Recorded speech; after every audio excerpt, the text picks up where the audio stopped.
السلام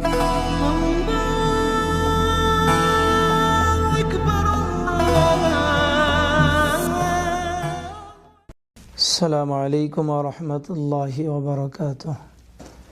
الحمد لله وحده والصلاة والسلام على من لا نبي بعده. أما بعد فأعوذ بالله من الشيطان الرجيم. بسم الله الرحمن الرحيم. والعصر إن الإنسان لفي خسر إلى آخر السورة. قال رسول الله صلى الله عليه وسلم نعمتان فيهما كثير من الناس الصحة والفراغ أو كما قال عليه الصلاة والسلام. প্রিয় সুধী মণ্ডলী, যারা আমাকে শুনছেন, কালচার কানেক্ট টিভির পক্ষ হইতে আমি সকলকেই আন্তরিক শুভেচ্ছা জানাচ্ছি। আজকের এই পর্বে ইনশাআল্লাহ আমরা আলোচনা করব সময়ের গুরুত্ব নিয়ে। কারণ রাসূলুল্লাহ সাল্লাল্লাহু আলাইহি ওয়াসাল্লাম হাদিসে পাকের মধ্যে ইরশাদ করেন যে আল্লাহ তাআলা আমাদেরকে দুইটা বড় বড় নিয়ামত দিয়েছেন, কিন্তু এই দুইটা নিয়ামতকে আমরা তেমন একটা গুরুত্ব দেই না, অবহেলা করে আমরা সময়কে নষ্ট করি। তার মধ্যে একটা হলো সময়, নিয়ামাতান ফিহিমা কাসীরুম মিন আস-সিহহা ওয়াল ফারাগ। একটা হলো সুস্থতা, দ্বিতীয়টা হলো অবসর সময়। কিন্তু আমরা অবসর সময়কে কাজে লাগাইতে চেষ্টা করি না বা অবহেলা করে নষ্ট করি। অথচ কিয়ামতের ময়দানে আল্লাহ তাআলা এই সময় সম্পর্কে জিজ্ঞাসা করবেন, এই সময়টা তোমরা কিভাবে ব্যয় করছো। আল্লাহ তাআলা যেহেতু নিয়ামত দিয়েছেন, নিয়ামত সম্পর্কে আল্লাহ তাআলা আমাদেরকে জিজ্ঞেস করবেন। আর নিয়ামতের কথা রাসূলুল্লাহ সাল্লাল্লাহু আলাইহি ওয়াসাল্লাম হাদিসে পাকের মধ্যে উল্লেখ করছেন। দ্বিতীয় কথা হলো আল্লাহ তাআলা কোরআনে পাকের মধ্যে বলেন ওয়াল আসর ইন্নাল ইনসানা লাফি খুসর। আল্লাহ তাআলা এখানে সময়ের কসম করে বলতেছেন সকল মানুষ ক্ষতিগ্রস্তের মধ্যে আছে, সকল মানুষ ক্ষতিগ্রস্ত।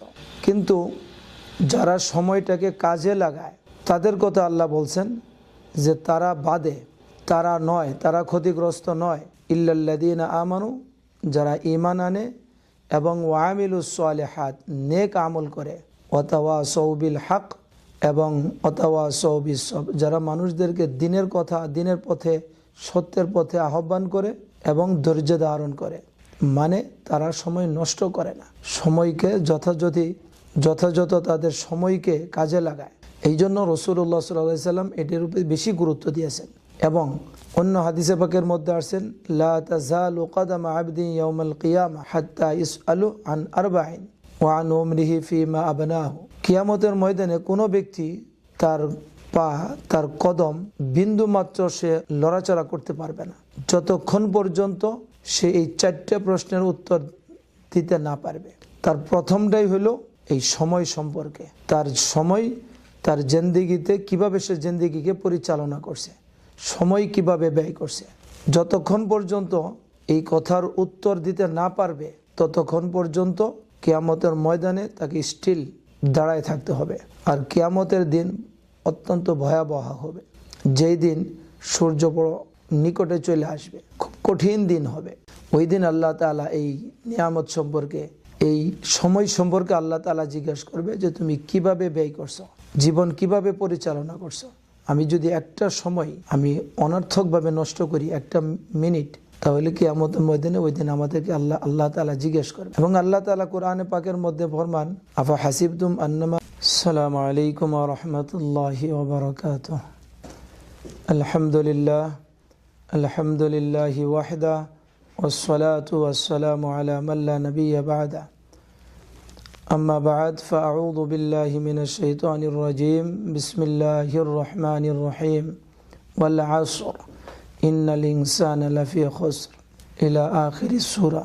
قال رسول الله صلى الله عليه وسلم نعمتان فيهما كثير من الناس الصحة والفراغ أو كما قال عليه الصلاة والسلام. প্রিয় সুধী মণ্ডলী, যারা আমাকে শুনছেন, কালচার কানেক্ট টিভির পক্ষ হইতে হাবাসা, আল্লাহ তাআলা আমাদেরকে প্রশ্ন করেন আমি কি তোমাদেরকে অনর্থক সৃষ্টি করেছি? ওয়ান্নাকুম ইলাইনা লা তুরজাউন, তোমরা কি আমার কাছে প্রত্যাবর্তন করবে না? আল্লাহ তাআলা দুটোই প্রশ্ন করছে। তো আল্লাহ তাআলা আমাদেরকে অনর্থক সৃষ্টি করেন নাই, সুতরাং আমরা আমাদের সময়কে অনর্থক নষ্ট করতে পারি না। সময়কে যত বেশি কাজে লাগাবো, কাল কিয়ামতের ময়দানে মানুষ ওই সময়ের জন্য আফসোস করবে যে সময়টা সে জিকির ব্যতীত, ভালো কাজ ব্যতীত, আল্লাহ তাআলার হুকুম ব্যতীত সে সময়কে ব্যয় করছে। ওই সম্পর্কে কিয়ামতের ময়দানে মানুষ আফসোস করবে, হায় আমি যদি এই সময়টা কোনো ভালো কাজে ব্যয় করতাম, আল্লাহর জিকির, কোরআনের তেলাওয়াত অথবা অন্য কোনো ভালো কাজের মধ্যে আমি ব্যয় করতাম, তাহলে আজকে আমি জান্নাতের অনেক বড় বড় নিয়ামত পাইতাম। কিন্তু মানুষ কিয়ামতের ময়দানে আফসোস করবে, কিন্তু দুনিয়া থাকা অবস্থায় মানুষ সেটাকে গুরুত্ব দেয় না। যে সময়টা চলে যায় ওই সময়টা কখনোই আর ফেরত আসে না, ওই সময়টা আমি আর কোনোদিন ফেরত পাবো না। এই জন্য সময়টাকে আমাদের কাজে লাগানো। কিয়ামতের ময়দানে আল্লাহ তাআলা আমাদেরকে দেখাবেন, আল্লাহ তাআলা আমাদেরকে কিয়ামতের ময়দানে দেখাবেন। তখন আমরা দেখব যে প্রত্যেকটা সময় আমি কিভাবে ব্যয় করছি। মা লিহাদাল কিতাব লা ইউগাদিরু সগীরাতান ওয়ালা কাবীরা। ওই দিন প্রত্যেকটা সেকেন্ডের হিসাব নেওয়া হবে, আর প্রত্যেকটা সেকেন্ডকে আল্লাহ তাআলা আমাদের সামনে উপস্থিত করবেন যে তুমি সময়টা কোথায় ব্যয় করছো এবং কিভাবে তুমি এই সময়ের মূল্যায়ন করছো। প্রত্যেকটা সেকেন্ডের হিসাব আমার থেকে নেওয়া হবে এবং আল্লাহ তাআলা আমাদেরকে দেখাবেন তুমি এইভাবে সময় নষ্ট করছো।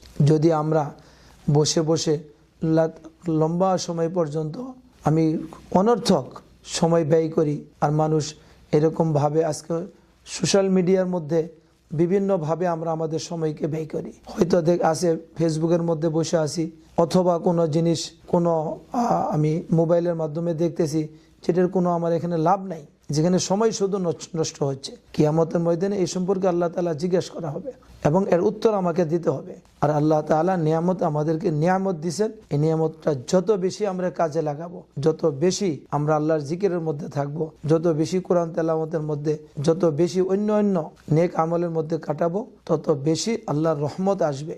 আল্লাহ তাআলা আমাদের উপরে সন্তুষ্ট হবেন। নতুবা কিয়ামতের ময়দানে কঠিন মুহূর্তে আমার আপনার কোনো কিছু করার থাকবে না। ওই দিন আল্লাহ তাআলার কাছে আমাদের প্রত্যেককে হিসাব দিতে হবে। তো এই জন্য রাসূলুল্লাহ সাল্লাল্লাহু আলাইহি ওয়াসাল্লাম বলছেন, এই 5টা বিষয়ের থাকা অবস্থায় এই 5টা নিয়ামতের শুকরিয়া আদায় করা। একটা হলো অসুস্থতা আসার আগে সুস্থতাকে কাজে লাগানো। দ্বিতীয়টা হলো সময় আছে, এই সময়টাকে ব্যস্ত হয়ে যাওয়ার পূর্বেই এই ফ্রি সময়টাকে কাজে লাগানো, বেশি থেকে বেশি নেক আমল করা। এরপরে হলো হায়াত থাকা অবস্থায়, মৃত্যু আসার পূর্বেই এই আমাদের জীবনটাকে, হায়াতটাকে কাজে লাগানো। সম্পদ থাকা অবস্থায়, দারিদ্রতা আসার আগেই সম্পদকে কাজে লাগানো। তো এই জন্য আল্লাহ তাআলা আমাদের সকলকে সময়ের গুরুত্ব এবং সময়ের মূল্যায়ন করার সকলকে আল্লাহ তাআলা তৌফিক দান করেন। এই জন্য কিয়ামতের ময়দানে আল্লাহ তাআলার স্মরণ, আল্লাহ তাআলার ইয়াদ যত বেশি আমি করব কিয়ামতের ময়দানে, তত বেশি আমি আল্লাহ তাআলার জান্নাতের বড় বড় নিয়ামত পাবো। আল্লাহ তাআলা আমাদের সকলকে সময়ের মূল্যায়ন করার তৌফিক নসিব করুন। এই বলে আজকে আমি আমার সংক্ষিপ্ত আলোচনা এখানেই শেষ করছি। ও আখিরু দাওয়ানা আনিল হামদুলিল্লাহি রাব্বিল আলামিন। আসসালামু আলাইকুম ওয়া রাহমাতুল্লাহি ওয়া বারাকাতুহু।